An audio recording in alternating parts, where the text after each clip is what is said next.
अंजाम दिया है वो सतीश पेंदाम साहब और ये बिरसा ब्रिगेड के सारे पदाधिकारी, मेरे भाइयों बहनों और माताओं। ये तो आप सबको पता ही है कि आदिवासियों के कल्याण के लिए अंग्रेजों के खिलाफ संघर्ष करने वाले महानायक बिरसा मुंडा ने आदिवासी को एक नई चेतना जगाने का जो काम किया, इतिहास में आदिवासी के लिए लड़ने वाला नायक अगर किसी को कहना है तो बिरसा मुंडा साहब को ही, भगवान बिरसा मुंडा साहब को ही कहना है। ब्रिटिश सरकार शोषण और दमन की नीति से चरम पर पहुंची थी। उस व्यवस्था के खिलाफ आदिवासियों का जमींदारों, जागीरदारों, साहूकारों आदि द्वारा शोषण किया जाता था। अस्त व्यस्त हो गई थी आदिवासियों की भूमि व्यवस्था। ऐसे में बिरसा मुंडा ने आदिवासियों को जागृत किया। एक अलग 1894 में बिरसा मुंडा जी के जीवन में एक महत्वपूर्ण मोड़ आया और वो आदिवासी भूमि अधिकारों के लिए सरदार आंदोलन में शामिल हो गए। अंग्रेजों के खिलाफ विद्रोह का बिगुल फूंक दिया। बिरसा मुंडा के अनुयायी ने कई जगह पर अंग्रेजों के ऊपर हमले किए, सामंती व्यवस्था का विरोध किया। 1895 में मुन्ना साहब गिरफ्तार हुए, हजारीबाग जेल में 2 साल तक सजा काटी उन्होंने। लेकिन बिरसा मुंडा जी ने कसम खाई थी कि मैं अपना काम नहीं छोड़ूंगा। 1894 से लेकर 1900 तक इस बीच में अगर ऐसा कोई समुदाय था, लोग थे जिन्होंने अंग्रेजों के खिलाफ आंदोलन किया, लड़ाई की, तो वो सिर्फ आदिवासी समुदाय था। आदिवासी और ब्रिटिशों के बीच युद्ध जारी रहा। 1897 में 400 आदिवासी सैनिकों को लेकर धनुष बाणों से पुलिस स्टेशन पर हमला हुआ। 1898 में तांगा नदी के तट पर मुंडा और ब्रिटिश सैनिकों के बीच बड़ी लड़ाई हुई और इस युद्ध में ब्रिटिश सेना को हारना पड़ा। बिरसा मुंडा जीत गए। मगर यह अभी तक ये जैसे कि कहा कि अलग अलग कानून जो है लगाए गए, जंगल में भेड़ चराने के लिए नहीं जा सकते हैं, लकड़ी इकट्ठा नहीं कर सकते, ये नहीं कर सकते, वो नहीं कर सकते। इसे आंदोलन और आगे बढ़ता गया और वैसे देखा जाए तो बिरसा मुंडा जी का जीवन सिर्फ 25 साल का था, मगर सारे करोड़ों आदिवासी को जगाने का काम उन्होंने किया और उन्होंने अंग्रेजों को एक कानून लाने के लिए मजबूर किया जिसने आदिवासियों के भूमि और गैर आदिवासियों के बीच में बेचने पर प्रतिबंध लगा दिया। अब ये कानून तो है, मगर पेंदाम साहब भी उसी दिन आए थे। हमारे नासिक में भी आदिवासी तो बहुत बड़ा इलाका, वहां भी जो अभी तक जो है दादागिरी करते, दमनशाही के साथ आदिवासियों की जगह पर कब्जा किया जा रहा है। और इसलिए तो हमको एक ही काम है, एक कानून जो है वो अपना काम करेगा, मगर जब तक तुम और हम खड़े नहीं है कानून भी चुप रहता है।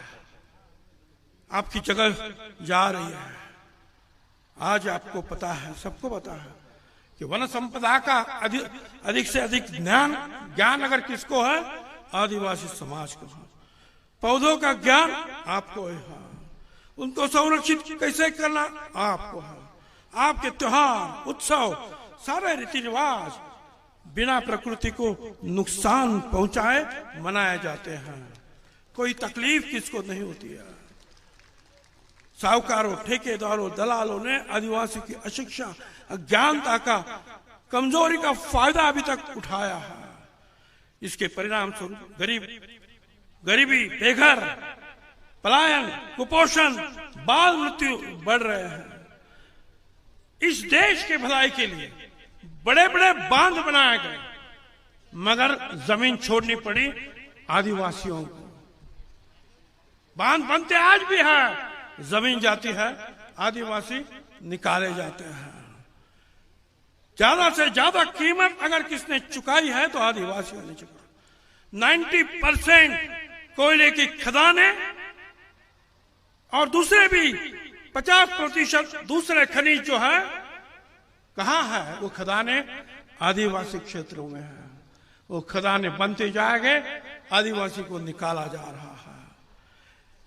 जबरन उनको पुनर्वास भी नहीं हो रहा है। सांप्रदायिक जीवन को बाधित कर दिया जा रहा है। शिक्षा का ऊपर भी जो ध्यान नहीं दिया जा रहा है, स्तर बहुत खराब है। और इसीलिए जो है हम कहेंगे उनकी स्थानीय भाषा में भी उनको जो है शिक्षा का ज्ञान देना चाहिए। कहने के लिए तो बहुत कुछ है, मगर ये करेगा कौन? आपको संविधान बचाने का काम आप ही करते। आपने अभी जो सौगंध खाई देश के लिए, देश पर मर मिटने के लिए आपने सौगंध खाई, मगर और ये भी कई सही बात है कि संयुक्त राष्ट्र समूह ने सार्वभौम घोषणा की है, अंतर्राष्ट्रीय मानवाधिकार कानून में स्वीकार किया है कि आदिवासियों को सामूहिक रूप से व्यक्तिगत तौर पर सारे अधिकार, मानवाधिकार देना चाहिए, मगर कुछ बनता नहीं है।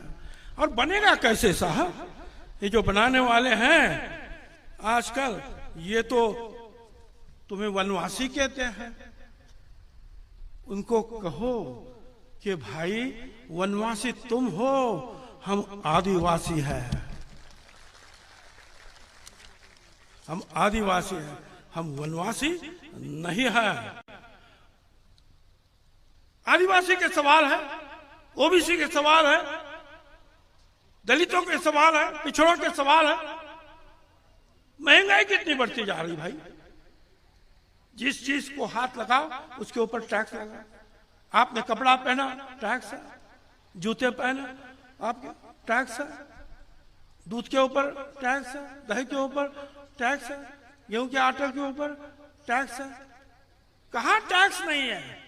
और टैक्स तो उनको लेना चाहिए, क्योंकि इतना बड़ा नुकसान देश का जो बड़े बड़े उद्योगपतियों ने किया है। 11 लाख करोड़ रुपया पिछले कई सालों में माफ कर दिया, और आज भी हम देख रहे हैं कि कितने बड़े बड़े उद्योगपति लाखों करोड़ों रुपये डुबाए जा रहे हैं। तो पैसा तो लाना पड़ेगा।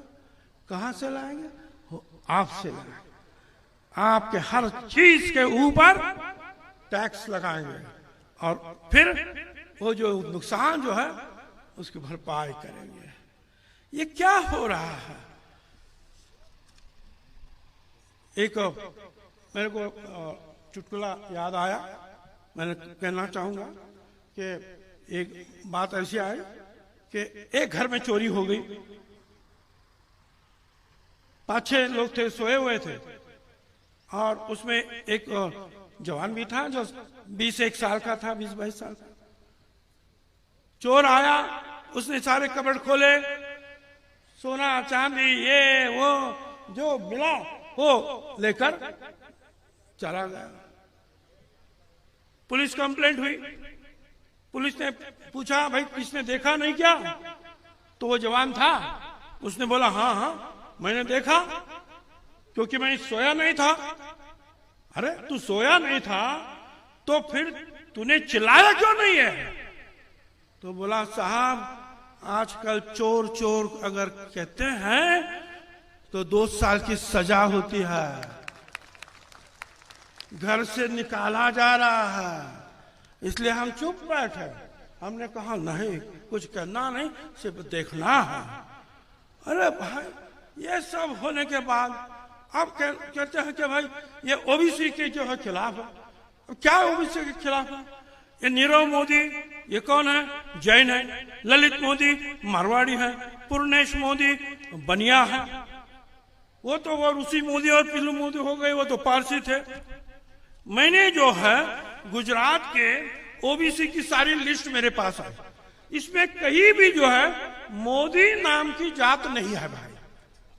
जब मोदी नाम की जात ही नहीं है तो ओबीसी के ऊपर अन्याय कैसा हुआ?